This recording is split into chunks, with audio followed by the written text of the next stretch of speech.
ഞാൻ ഇവിടെ വന്നിരിക്കുന്നത് എൻ്റെ ഭർത്താവിന് കിട്ടിയ അനുഗ്രഹത്തിന് മാതാവിനും ദൈവത്തിനും നന്ദി പറയാൻ വേണ്ടിയാണ്. തിരുവല്ലയിൽ നിന്നാണ് വന്നിരിക്കുന്നത്. എൻ്റെ അമ്മയാണ് ഇവിടെ 31/7/2022 ഉടമ്പടി എടുത്തത്. എൻ്റെ ഹസ്ബൻഡിന് ക്യാൻസറായിരുന്നു. എൻ്റെ ഹസ്ബൻഡ് ഷാർജയിൽ വർക്ക് ചെയ്തുകൊണ്ടിരിക്കുമായിരുന്നു. ലീവിന് നാട്ടിൽ വന്നപ്പോഴാണ് ജൂൺ മാസത്തിലാണ് ക്യാൻസറാണെന്ന് കണ്ടുപിടിച്ചത്. അപ്പോൾ അവിടെ കാണിച്ചപ്പോഴത്തേക്കും അവർ ഡോക്ടേഴ്സ് ആദ്യം കൊണ്ട് കാണിച്ചു. മൂക്കിൽ നിന്ന് 2 തവണ ബ്ലഡ് വന്നപ്പോൾ കൊണ്ട് കാണിച്ചു. അവർ പറഞ്ഞു ക്ലൈമറ്റിൻ്റെ പ്രോബ്ലത്തിൽ നിന്നുണ്ടായതാണ്, അത് സാരമില്ല, നോർമലാണെന്നും പറഞ്ഞ് ഗുളിക കൊടുത്തു. അത് കഴിഞ്ഞിട്ട് പിന്നെയും ഇതുപോലെ ചെവിക്കൊരു അടവ് പോലെയൊക്കെ വന്ന് 2-3 പ്രാവശ്യം ചെവിക്ക് അടവ് പോലെ വന്ന് ഡോക്ടറെ കൊണ്ട് കാണിച്ചു. ENT കാണിക്കാൻ പറഞ്ഞ് കാണിച്ചപ്പോൾ അവർ പറഞ്ഞു അത് ചെവിയുടെ ഉള്ളിലുള്ള ചെറിയ ഞരമ്പുകൾക്ക് എന്തോ ക്ഷതം പറ്റിയത് കൊണ്ടാണ് ചെവിക്ക് കേൾവി കുറവ് വന്നിരിക്കുന്നത്. അതുകൊണ്ട് ഒരു ഓപ്പറേഷൻ വേണ്ടി വരും. ഒന്നെങ്കിൽ നിങ്ങൾ 40% കേൾവിക്കുറവുണ്ടെന്നായിരുന്നു ഡോക്ടർ പറഞ്ഞത്. അപ്പോൾ അത് ഇവിടെ ഒന്നെങ്കിൽ ഓപ്പറേഷൻ ചെയ്യണം, ഇല്ലെങ്കിൽ നാട്ടിൽ പോകണം. നാട്ടിൽ പോയി ചെയ്യുന്നതായിരിക്കും നല്ലത്, ഇവിടെ എക്സ്പെൻസ് കൂടുതലാണെന്ന് പറഞ്ഞു. അങ്ങനെ മാർച്ച് ലാസ്റ്റ് നാട്ടിൽ വന്നപ്പോഴത്തേക്കും എനിക്ക് ഡോക്ടറെ കാണാൻ വേണ്ടി ENT കാണാൻ വേണ്ടി പോയ കൂട്ടത്തിൽ എൻ്റെ നിർബന്ധത്തോടെ ഹസ്ബൻഡിനെ ഒന്ന് കാണിക്കാൻ വേണ്ടി ഞാൻ അവിടെ പോയി ഹസ്ബൻഡ് വേണ്ട, കാണിക്കേണ്ട, ഇത് വേറെ പ്രശ്നമൊന്നും ഇല്ല എന്ന് പറഞ്ഞു. ഞാൻ പറഞ്ഞു അല്ല, ഇതിപ്പോൾ ഓപ്പറേഷൻ വേണമെങ്കിൽ നമുക്ക് ചെയ്തിട്ട് പോകാം, അവിടെ ചെന്ന് കഴിഞ്ഞ് വീണ്ടും വയ്യാഴിക വന്നാൽ എന്ത് ചെയ്യുമെന്ന് ഓർത്തിട്ട് അങ്ങനെ പറഞ്ഞു. ഡോക്ടറെ കണ്ടു. ഡോക്ടർ പറഞ്ഞു ഇതേപോലെ തന്നെ അവിടെ പറഞ്ഞതുപോലെ തന്നെ പറഞ്ഞു 40% ചെവിക്ക് കേൾവിക്കുറവുണ്ട്, അത് ഞരമ്പിൻ്റെ പ്രോബ്ലം ആണ്, അതുകൊണ്ട് നമുക്ക് ആ കേൾവി തിരിച്ച് കിട്ടത്തില്ല, പോയത് തന്നെയാണ്, അത് തിരിച്ച് കിട്ടത്തില്ല ഇനി അതിനായിട്ടെന്ന് പറഞ്ഞു. അതിൽ നിങ്ങളൊന്നും ചെയ്തിട്ട് കാര്യമില്ലെന്ന് പറഞ്ഞു. അപ്പോൾ ഹസ്ബൻഡ് ഡോക്ടറോട് പറഞ്ഞു ഈ ചെവിക്ക് പ്രശ്നം വന്നപ്പോൾ തന്നെ ഈ സൈഡിൽ വലത്തെ ചെവിക്കായിരുന്നു പ്രശ്നം വന്നേ, അതിൻ്റെ നേരെ താഴെ സൈഡിലായിട്ട് ഒരു മുഴ പോലെയുണ്ട്, ഡോക്ടർ ഒന്ന് നോക്കിക്കേ, തലനീരിറങ്ങിയതാണെന്ന് എനിക്ക് തോന്നുന്നേ എന്ന് പറഞ്ഞു. അപ്പോൾ ഡോക്ടർ തൊട്ട് നോക്കിയപ്പം പുറമേ ഒന്നും കാണാൻ മാത്രമൊന്നും ഇല്ലായിരുന്നു, അകത്തായിട്ട് ഒരു ചെറുതായിട്ട് മാത്രമേ ഉള്ളൂ. അപ്പോൾ ഡോക്ടർ പറഞ്ഞു, ആദ്യം കാണിച്ച സർജൻ ഡോക്ടറായിരുന്നു. അപ്പോൾ ഡോക്ടർ പറഞ്ഞത് അത് നമുക്ക് നോക്കാം, പരിശോധിക്കാം, കാരണം ഇത് ക്യാൻസർ ഒന്നും അല്ല, പേടിക്കണ്ട, ഇത് ക്യാൻസർ ആണെന്നുണ്ടെങ്കിൽ ഇപ്പോൾ സ്പ്രെഡ് ആയേനെ, ഒന്നിൽ കൂടുതൽ മുഴകൾ കണ്ടേനെ, ഒന്നായതുകൊണ്ട് നമുക്കൊരു സംശയം TB ആണോ എന്ന് ചെക്ക് ചെയ്യണമെന്ന് പറഞ്ഞു. അപ്പോൾ ആ ഡോക്ടർ പറഞ്ഞു ക്യാൻസർ അല്ല നമുക്ക് ഉറപ്പ് തന്നപ്പോൾ ഞങ്ങൾക്കൊരു സമാധാനമായി. ഹസ്ബൻഡ് പറഞ്ഞു എന്തായാലും ജോലിക്ക് പോകാമല്ലോ, മരുന്ന് മേടിച്ചുകൊണ്ട് നമുക്ക് പോകാമെന്ന് പറഞ്ഞു. അത് കഴിഞ്ഞിട്ട് ഡോക്ടർക്ക് എന്തോ സംശയം ഉണ്ടായിരുന്നെന്ന് തോന്നുന്നു. ഡോക്ടർ സ്കാനിങ് ഒക്കെ എടുക്കാൻ പറഞ്ഞു. പക്ഷേ ഹസ്ബൻഡിന് കുറച്ച് പോകണം എന്നുള്ള ഇതുകൊണ്ട് ഭയങ്കര പേടിയൊക്കെ ഉള്ളതുകൊണ്ടായിരിക്കണം ഡോക്ടർ എന്തോ ഞങ്ങളോട് പറഞ്ഞില്ല. ഡോക്ടർ പറഞ്ഞു പേടിക്കാനൊന്നുമില്ല, ഈ TB തന്നെയാണ്.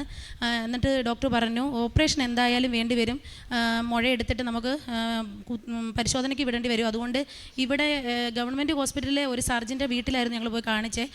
അപ്പോൾ ആ ഡോക്ടർ പറഞ്ഞു നമ്മുടെ ഗവൺമെൻറ് ഹോസ്പിറ്റലിൽ അതിനുള്ള ഫെസിലിറ്റീസ് കുറവാണ്, എന്തെങ്കിലും ഹെഡിൻ്റെ മെയിനായിട്ടുള്ള ഏതെങ്കിലും ഹോസ്പിറ്റലിൽ കൊണ്ടുവന്ന് ഓപ്പറേഷൻ ചെയ്യണമെന്നും പറഞ്ഞ് ഡോക്ടർ പറഞ്ഞിട്ട് തന്നെ ഞങ്ങൾ തിരുവല്ല പുഷ്പകലിലേക്ക് ഞങ്ങൾക്ക് നല്ലൊരു മെയിൻ ഡോക്ടറെ, പ്രൊഫസർ ഡോക്ടറെ റെഫർ ചെയ്ത് തന്നു. ഞങ്ങൾ അവിടെ ചെന്നപ്പോൾ ആ ഡോക്ടർ അവിടെ ഇല്ല, ആ ഡോക്ടർ അവിടെ നിന്ന് ചികിത്സിക്കുന്നില്ല, അവിടെ പഠിപ്പിക്കുന്നുണ്ടെന്ന് പറഞ്ഞു. പക്ഷേ ഞങ്ങൾക്ക് ആ ഡോക്ടറെ കാണാൻ പറ്റിയില്ല. ഞങ്ങൾ വീണ്ടും ഈ സർജൻ ഡോക്ടറെ വിളിച്ചപ്പോൾ സർജൻ ഡോക്ടർ പറഞ്ഞു ആ ഡോക്ടർ പോയെങ്കിൽ കുഴപ്പമില്ല, ഞാനൊന്ന് വിളിച്ച് നോക്കട്ടെ, ഞാനെന്നും പറഞ്ഞ് പുള്ളി തന്നെ അവിടെയുള്ള വേറൊരു പ്രൊഫസർ സർജനെ ഞങ്ങൾക്ക് തരുമായിരുന്നു വിളിച്ചിട്ട്. ആ ആളെ കാണിക്കാൻ പറഞ്ഞു. അങ്ങനെ ഞങ്ങൾ ആ ഡോക്ടറെ, പുള്ളി പറഞ്ഞ ഡോക്ടറെ തന്നെ ഞങ്ങൾ കൊണ്ട് കാണിച്ച് സർജൻ ഡോക്ടർ അപ്പോൾ പരിശോധിച്ചപ്പോഴത്തേക്ക് ഈ തൊണ്ടയ്ക്കത്തെ മുഴയാണ് പരിശോധിച്ചത്. അപ്പോൾ അത് നോക്കിയിട്ട് സർജൻ ഡോക്ടർക്ക് സംശയം ഉണ്ടായിരുന്നു, കാരണം ഇത് തൊട്ടപ്പോൾ തന്നെ പറഞ്ഞു ഇത് ഒരു മുഴയല്ല 2 മുഴയുണ്ടെന്ന് ആ സർജൻ ഡോക്ടർ പറഞ്ഞു. അപ്പം പുഷ്പകലയുടെ സർജൻ ഡോക്ടർ പറഞ്ഞു ഒന്നും കൂടി നിങ്ങൾ ഇതിന് മുമ്പ് കാണിച്ച ENT ഫുള്ളായിട്ട് നിങ്ങൾ കാണിച്ചിട്ടില്ലാത്തത് കൊണ്ട് തന്നെ ഒന്നും കൂടി നമ്മുടെ ഇവിടുത്തെ ഒരു സ്പെഷ്യലിസ്റ്റ് ENT കാണിക്കേണ്ടി വരും. അത് കാണിച്ചാലേ നമുക്ക് ഇതിൻ്റെ വേറെ എവിടെയെങ്കിലും എന്തെങ്കിലും പ്രശ്നമുണ്ടോ എന്നൊന്നും അറിയാൻ പറ്റുള്ളൂ. അതുകൊണ്ട് നിങ്ങൾ ചെവിയുടെ പ്രോബ്ലം ഒന്ന് ENT കാണിക്കണമെന്ന് പറഞ്ഞു. അങ്ങനെ ചെവിയുടെ പ്രശ്നം ENT കാണിക്കാൻ ചെന്നു. അതും പ്രൊഫസറായിരുന്നു. പക്ഷേ ENT കാണിച്ചപ്പോഴത്തെ ഈ ENT പറഞ്ഞത് ചെവിയുടേത് നോക്കിയിട്ട് പറഞ്ഞു അത് കേൾവിയുടേതല്ലേ, അത് ഞരമ്പിൻ്റെ പ്രശ്നമാണ്, അതിലൊന്നും ചെയ്യാനില്ല, തിരിച്ച് നിങ്ങൾക്ക് ആ പോയ കേൾവി കേൾക്കാത്തത് തിരിച്ച് കിട്ടൂല, അതുകൊണ്ട് അതിനായിട്ടൊന്നും ചെയ്തിട്ട് കാര്യമില്ല, ക്ലീൻ ചെയ്തിട്ട് പൊക്കോളാൻ പറഞ്ഞു. അപ്പോൾ സർജൻ ഡോക്ടർ ഞങ്ങളോട് പറഞ്ഞു ENT കണ്ടിട്ട് വീണ്ടും ഞങ്ങളുടെ അടുക്ക തന്നെ എൻ്റെ അടുക്ക വരണമെന്ന് പറഞ്ഞു. ഞങ്ങൾ ചെന്ന് സർജൻ്റെ അടുക്ക് വീണ്ടും ചെന്നിട്ട് പറഞ്ഞു ENT കാണിച്ചപ്പോൾ പറഞ്ഞു വേറെ പ്രശ്നമൊന്നും ഇല്ലയെന്ന് പറഞ്ഞു. താഴെ ചെന്നു ഡോക്ടറെ കണ്ടപ്പോൾ ഡോക്ടർ അവിടെ ഇരുന്ന് ഞങ്ങളുടെ മുമ്പ് ഇരുന്നുകൊണ്ട് തന്നെ ഉടൻ തന്നെ ENTനെ ഫോൺ വിളിച്ചിട്ട് പറഞ്ഞു ഡോക്ടറെ നിങ്ങളുടെ കയ്യിൽ നിന്ന് ഞങ്ങൾ പ്രതീക്ഷിച്ച റിസൾട്ട് ഇതായിരുന്നില്ല, അവരെ എൻഡോസ്കോപ്പി ചെയ്യണമായിരുന്നു, അത് ചെയ്ത് നോക്കണമായിരുന്നു, കാരണം എനിക്കൊരു സംശയമുണ്ട്, ഇങ്ങനെ ക്യാൻസറിൻ്റെതാണോ എന്നൊരു സംശയമുണ്ട്, അതുകൊണ്ട് വിശദമായിട്ട് അത് തുടക്കം എവിടെയാണെന്ന് കണ്ടുപിടിക്കാനുള്ള രീതിയിലാണ് ഞാൻ ഉദ്ദേശിച്ച് അവരെ അങ്ങോട്ട് പറഞ്ഞു വിട്ടേ, കാരണം അവർക്ക് ഇപ്പോൾ തൊണ്ടയിൽ മാത്രം പെടലിക്കാണുള്ളത്, മുഴയുള്ളത്, അതുകൊണ്ട് നിങ്ങൾ എന്തായാലും ഒന്ന് വിശദമായിട്ട് നോക്കണമെന്ന് പറഞ്ഞു. അങ്ങനെ മൂക്കിൽ കൂടി എൻഡോസ്കോപ്പി ചെയ്ത് നോക്കുമ്പോഴാണ് അറിയുന്നത്, വീണ്ടും രണ്ടാമത് നമ്മൾ ചെന്നപ്പോൾ നോക്കിയപ്പോഴാണ് അറിയണത് തുടക്കം മൂക്കിൻ്റെ അവിടെയാണ്, മൂക്കിൻ്റെ പുറകിലാണ് തുടക്കം, അത് ഇച്ചിരി കൂടുതലായതുകൊണ്ട് നമ്മുടെ ചെവിയിലേക്കുള്ള ഞരമ്പുകൾ അതിൻ്റെ മേലെ വന്ന് അമർത്തിയിട്ട് ചെവിയുടെ കേൾവി കുറഞ്ഞത്. അങ്ങനെ അവർ പറഞ്ഞു അവിടെ നിന്ന് സ്പ്രെഡ് ആയതാണ് തൊണ്ടയിലേക്ക് വന്നിരിക്കുന്നത്, പിന്നെ ആ 2 മാത്രമേ ഉള്ളൂ എന്ന് പറഞ്ഞു. ഡോക്ടർ പറഞ്ഞു പേടിക്കണ്ട, നമുക്ക് ഈ 2 മാത്രം ഉള്ളത് കൊണ്ട് ടെൻഷൻ അടിക്കേണ്ട, നിങ്ങൾ എന്തായാലും ഇത് FNSC എടുത്ത് നമുക്കൊന്ന് സ്ഥിരീകരിച്ചാൽ മാത്രമേ നമുക്കിത് തുടർന്ന് ചികിത്സിക്കാൻ പറ്റുള്ളൂ, മരുന്ന് തരാൻ പറ്റുള്ളൂ എന്ന് പറഞ്ഞു.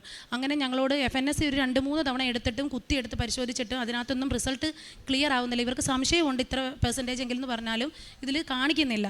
അപ്പോൾ അവർ പറഞ്ഞു എന്തായാലും ഒരു എൻഡോസ്കോപ്പി ബയോപ്സി ചെയ്ത് നമുക്ക് നോക്കാം. അങ്ങനെ മൂക്കിനകത്തുനിന്ന് കുറച്ച് കട്ട് ചെയ്തവർ ബയോപ്സിക്ക് വിട്ടപ്പം റിസൾട്ട് വന്നിരിക്കുന്നത് ക്യാൻസർ ആണെന്ന് തന്നെ തെളിഞ്ഞു. അങ്ങനെ അവിടുന്ന് അവർ തിരുവനന്തപുരം RCCയിലേക്ക് ഞങ്ങൾ എഴുതി തന്നു, അവിടെ തന്നെ കൊണ്ട് കാണിക്കണമെന്ന് പറഞ്ഞു.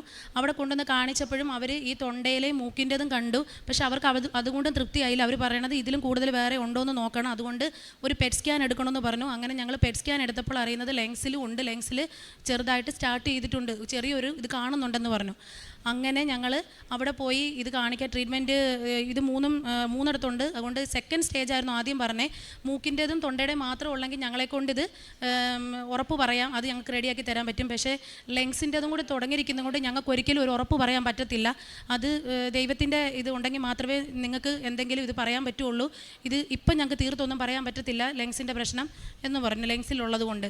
അപ്പോൾ ഞങ്ങൾ ട്രീറ്റ്മെൻറ്റുകളെല്ലാം അവിടെ നടത്തി. ഒരു 10 ഹീമോ വേണമെന്ന് പറഞ്ഞു, റേഡിയേഷൻ 30 എണ്ണം വേണം എന്ന് ഡോക്ടർ പറഞ്ഞു. ഇതെല്ലാം ഞങ്ങൾ ചെയ്തു.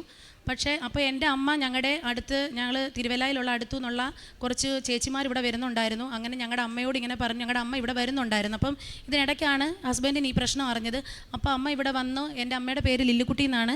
അമ്മ ഇവിടെ വന്നു ഉടമ്പടി എടുത്തു, എൻ്റെ ഹസ്ബൻഡിന് വേണ്ടി ഉടമ്പടി എടുത്ത് പ്രാർത്ഥിച്ചു. അപ്പം ഹസ്ബൻഡിനും മാതാവിനോട് ഭയങ്കര വിശ്വാസമാണ്. അപ്പം ഇത് മാറ്റിത്തരുമെന്ന് ഞങ്ങൾക്ക് എല്ലാവർക്കും ഒരു വിശ്വാസം ഉണ്ടായിരുന്നു. അന്ന് ഇവിടെ ഒരു ദിവസം ഉടമ്പടി എടുത്തതിന് ശേഷം ഞങ്ങളെല്ലാവരും ഒന്നിച്ചിവിടെ വന്നു, അച്ഛനെ കണ്ടു. അച്ഛൻ എൻ്റെ ഹസ്ബൻഡിൻ്റെ തലയിൽ കൈപിടിച്ച് പ്രാർത്ഥിച്ചു, ഇങ്ങനെ പറഞ്ഞു തൊണ്ടയ്ക്കും മൂക്കിലും ഒക്കെ ഉണ്ടെന്ന് പറഞ്ഞപ്പോൾ അച്ഛൻ തലയിൽ കൈവച്ച് പ്രാർത്ഥിച്ചിട്ട് പറഞ്ഞു ഇവിടെ സാക്ഷ്യം പറയാനായിട്ട് ഈ മോനെ തയ്യാറാക്കണം എന്നുള്ള രീതിയിൽ മാതാവിനോട് പറഞ്ഞു. അതുപോലെ തന്നെ ഞങ്ങൾ പിന്നെ ഡോക്ടർ പറഞ്ഞു അവിടെ ചെന്ന് ഹീമോയും റേഡിയേഷൻ എല്ലാം കഴിഞ്ഞ് വീണ്ടും ഞങ്ങൾ പെറ്റ് സ്കാൻ എടുത്തു. ഇതിനിടയ്ക്ക് വേറെ വയറ്റിലൊക്കെ സ്കാനിങ് നോക്കുന്നുണ്ടോ, ചെയ്ത് നോക്കി വേറെ എവിടെയെങ്കിലും ഉണ്ടോ, ഇത് സ്പ്രെഡ് ഇനി ആയിട്ടുണ്ടോ, അത് ഉള്ളത് എങ്ങനെയാണ് മാറിയോ എന്നൊക്കെ അറിയാൻ വേണ്ടി സ്കാൻ ചെയ്തു. ഇപ്പോൾ ഞങ്ങൾ ഈ ഫെബ്രുവരി ആദ്യം സ്കാൻ ചെയ്തപ്പോഴത്തേക്കും ഡോക്ടർ പറയുന്നു ഉണ്ടായിരുന്നത് മുഴുവൻ മാറിയിരിക്കുന്നു, പിന്നെ ഇനി പുതിയതായിട്ടൊന്നും വേറെ ഒരിടത്തും സ്പ്രെഡായിട്ടില്ല.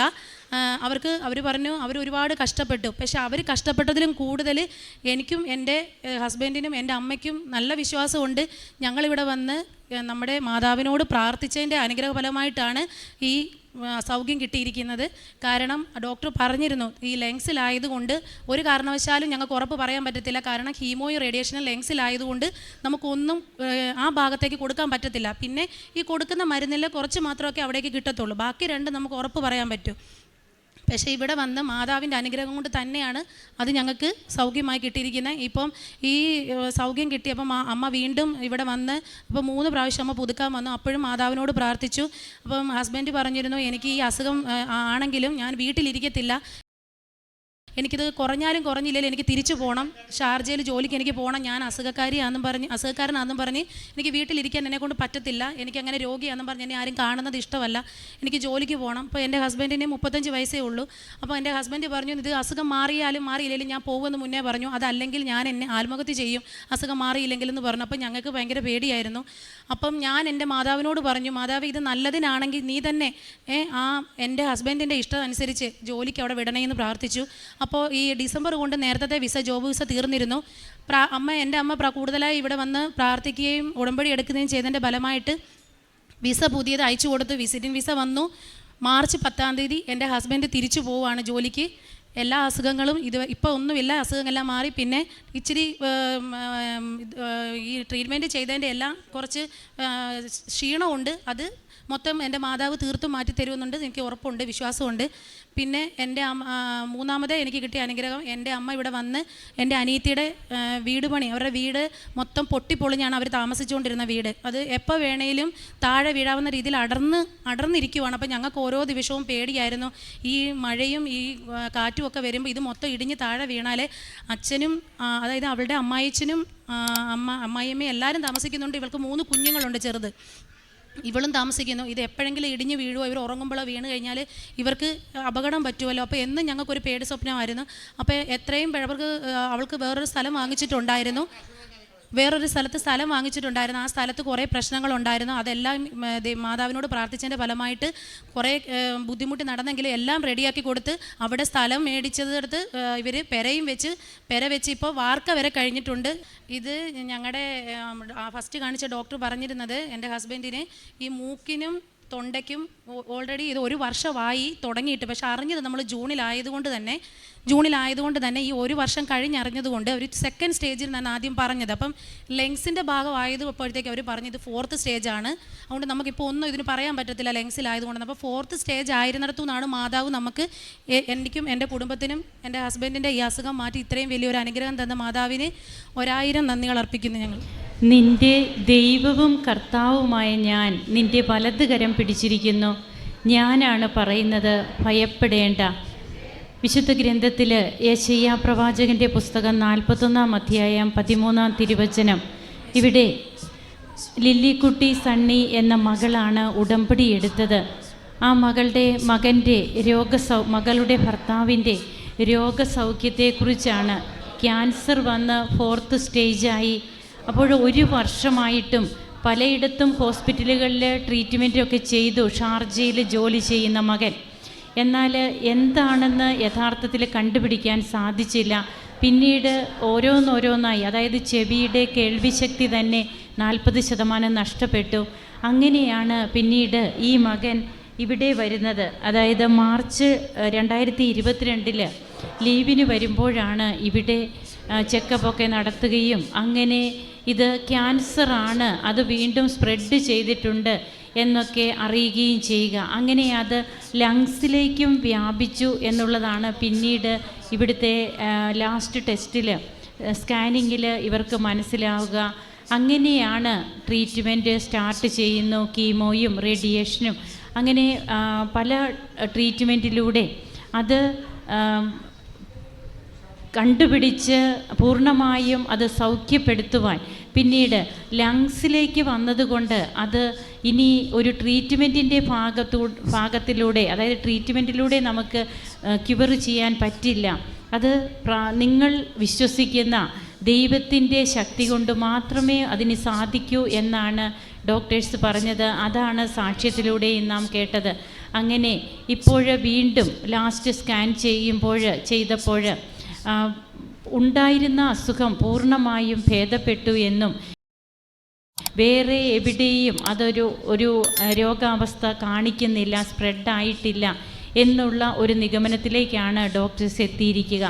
അപ്പോൾ ഈ മകൻ്റെ അസുഖം കണ്ടുപിടിക്കാനും അതിന് തക്കതായ ട്രീറ്റ്മെൻറ്റ് നൽകാനും അതോടൊപ്പം തന്നെ ഇപ്പോൾ അസുഖമൊന്നുമില്ല, ലങ്സിലൊക്കെ ഉണ്ടായിരുന്നത് അതെല്ലാം പൂർണ്ണമായും സൗഖ്യമായി എന്നുള്ളൊരു രീതിയിലേക്ക് വരാനുമൊക്കെ ഉടമ്പടി എടുത്ത് നിയോഗം വെച്ച് പ്രാർത്ഥിക്കുമ്പോൾ തിരുവചനം പറയുന്നത് പോലെ ദൈവവും കർത്താവുമായ അവിടുന്ന് വലത്തുകരം പിടിച്ചുകൊണ്ട് നമ്മുടെ മുൻപേ പോവുകയാണ്. അപ്പോൾ പിന്നെ നമുക്ക് യാതൊന്നും പേടിക്കേണ്ട കാര്യമില്ല. നമ്മുടെ ദൈവത്തിൻ്റെ കരങ്ങളിൽ നാം സുരക്ഷിതരാണ്.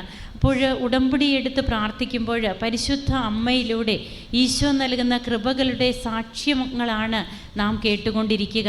നമുക്ക് പരിശുദ്ധ അമ്മയ്ക്കും തിരുക്കുമാരനും കരങ്ങളടിച്ച് നന്ദി പറയാം.